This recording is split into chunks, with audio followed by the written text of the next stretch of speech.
Hey guys, welcome back to The Bright Side. Macy here, The Bright Side Girl, and today we're going to be doing my January, mostly wintry TBR. Happy New Year, everybody. So we are in transition here. The next couple of videos you're going to see are going to be naked bookshelf. I'm busy getting ready to turn these all around, so we're kind of in transition right now. But I wanted to pop in here and say Happy New Year and talk about my little January TBR. I'm not going to share a ton of things because I like to leave it a little bit open, but these are some things that are kind of higher on my priority for January. So if that sounds good to you, just keep watching. So we've got some series that I need to finish. A lot of them I've already talked to you about multiple times, and this one you've seen a bajillion times. I did not finish my Throne of Glass series goal for last year, so we're going to continue that on. I have Empire of Storms next. I think I only have 3 left, so we're getting there. They get bigger as the story goes on. I'm enjoying it, but I'm not obsessed with it, so I am reading it slower than what I would like. It's just taking me a little bit longer. I can't say too much, but this is a somewhat young adult, new adult series from Sarah J. Maas. High fantasy series.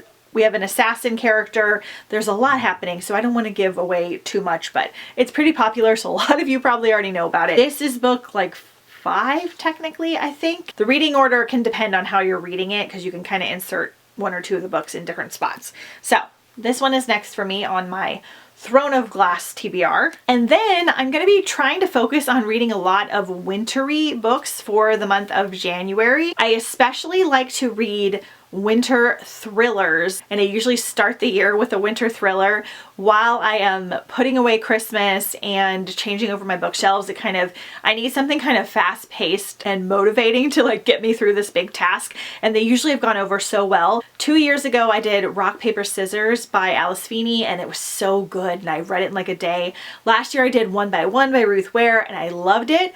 So I have a couple of options. I really want to do Not If I Save You First by Ally Carter. I read The Most Wonderful Crime of the Year from Ally Carter, which has been an absolute blow-up sensation, and I absolutely loved it. It was like an unexpected 5-star for me. I talked about it in my top favorite videos of 2024, so check out that video as well. It was just so unexpected. It was the perfect blend of like mystery and romance, and it was like exciting and thrilling and really fun. So I was like, ooh, I need to read more from Ally Carter. So this one looks like it's going to be like a winter thriller. We're following Maddie. She thought her and Logan would be best friends forever, but when your dad is a Secret Service agent and your best friend is the president's son, sometimes life has other plans. Before she knows it, Maddie's dad is dragging her to a cabin in the middle of the Alaskan wilderness. No phone, no internet, and not a single word from Logan. Maddie tells herself it's okay. After all, she's the most popular girl for 20 miles in any direction. She has wood to cut and weapons to bedazzle. Her life is full until Logan shows up 6 years later and Maddie wants to kill him. Before that can happen, an assailant appears out of nowhere, knocking Maddie off a cliff and dragging Logan to some unknown fate. So I think this one might be young adult, but I'm not entirely sure. But it's set in the Alaskan wilderness, and you know I love a good nature vibe, especially for wintertime.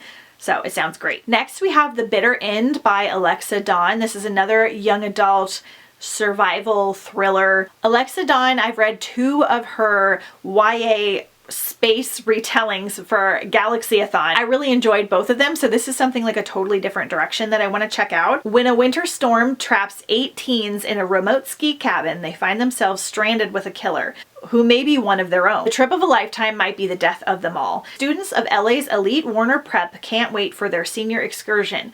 5 days of Instagrammable adventures in one of the world's most exclusive locations. This is not your average field trip, which is why 8 students can't believe their bad luck when they end up on a digital detox in an isolated Colorado ski chalet. Their epic trip is planned out to be an epic bore until their classmates start dropping in a series of disturbing deaths. So, looks like another kind of And Then There Were None retelling, I would guess. And I love things that are set in ski cabins, even though I hate skiing myself. So, hopefully it's great. Next we have The Raging Ones by Krista and Becca Ritchie. I've been wanting to read this one for a long time.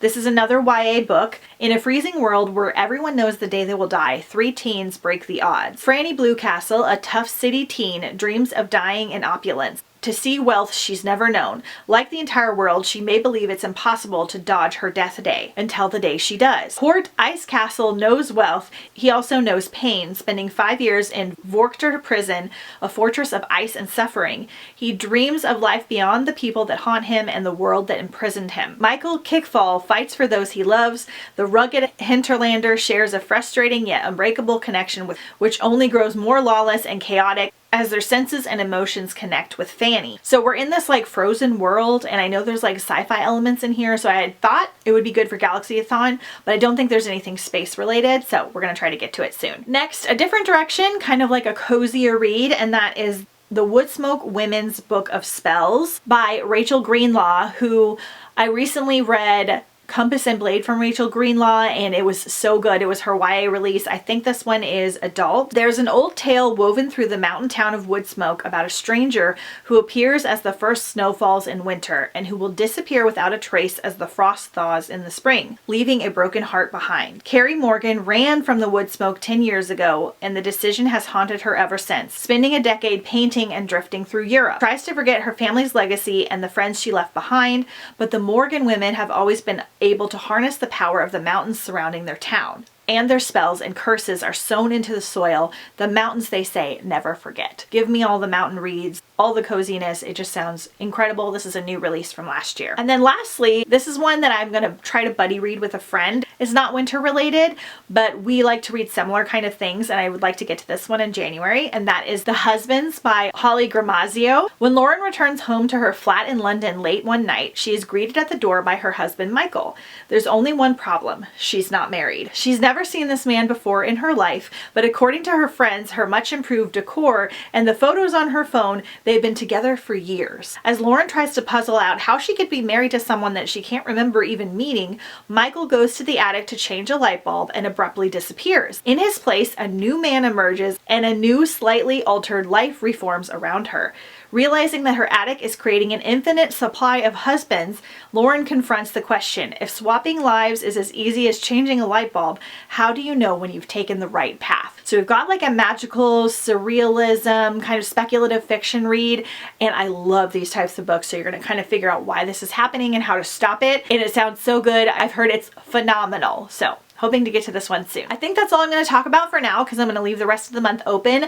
I will have TBR for my first readathon happening at the end of January. My full readathon announcement video should be up in like 2 days, where we're talking about all the readathons for the year, so stay tuned for that. So I try to keep things like a little bit light and open, and also just kind of chill for the winter season. Let me know in the comments if any of these sound good to you, what you plan on reading for January, if you like to read like wintry books kind of seasonally. Don't forget to follow me on Instagram at The Bright Side Girl if you haven't already, and hit subscribe if you haven't already, and double check that you're subscribed, because I have a lot of announcements coming, a lot of fun things for this first 2 weeks of January. There's going to be a ton of videos and stuff that you are not going to want to miss, so make sure that you are subscribed, and I will see you guys next time on The Bright Side.